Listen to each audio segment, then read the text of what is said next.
The Life of Addicts. The first thing is in the school of Mount Moriah. Good morning, class. Good morning, Bishop. Our lesson for today is mathematics, chapter 1 plus 1. 11. Okay, it's 11. Because no, it's not that. Oh. Pero mga kasama. Sit down. Hey, you have one? I have. Can I buy? Sure. So you have a piece? Can I borrow?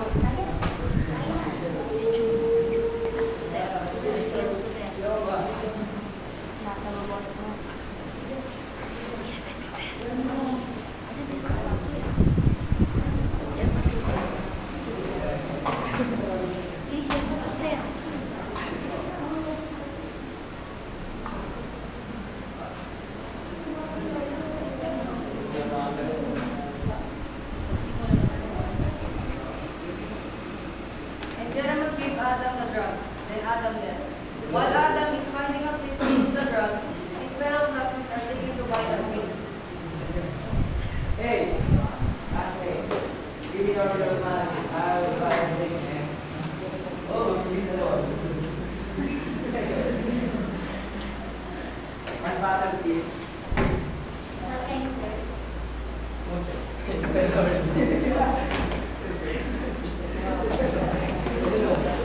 Then they went to a private place to wait. Oh, here's the play. Let's play. 3. Yeah, let's play. While they were drinking, Juster saw Adam walking by. Adam, hey, what's that? Nothing, I have somewhere else to go. Come on, Adam, just one shot. No, that's not her. Yeah, man. Oh, yeah, stay here. While they were doing their drink, Adam suddenly put out his drugs and Ralph saw his drugs.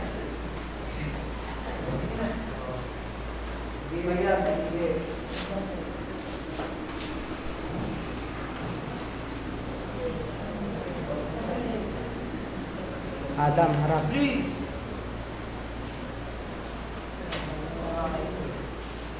Hey, Adam. What is that? Drugs, you want?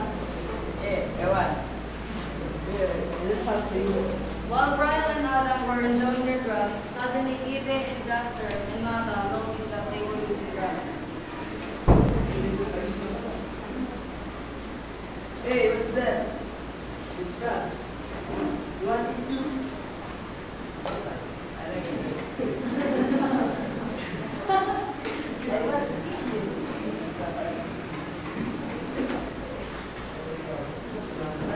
And while they were using the drugs, suddenly a police went by. There's a police!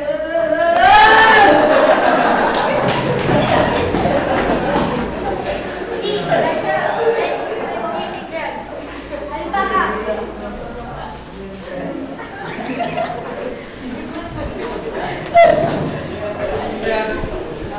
Hands up! Hands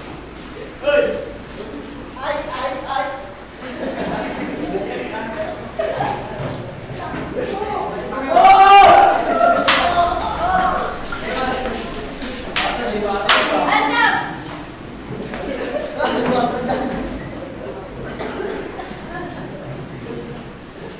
While Michelle was running, we caught Adam. Adam was shot in the hand and the leg. And she was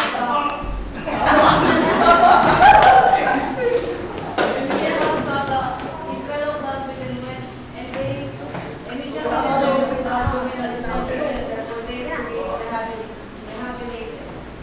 And while in the rehabilitation center, they agreed to change their fellow lives and they agreed to not use drugs and drink anymore.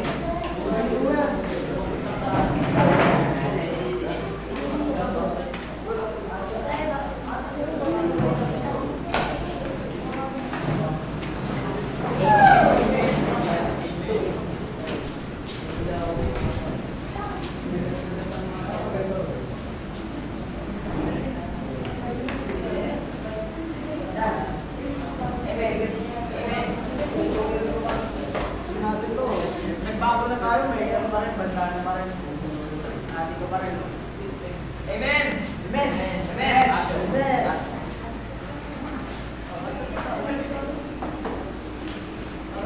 Thank you, God. Thank you. Because of their good deeds, they agreed to change their lives and they went away and have a new life. Wow. Wow.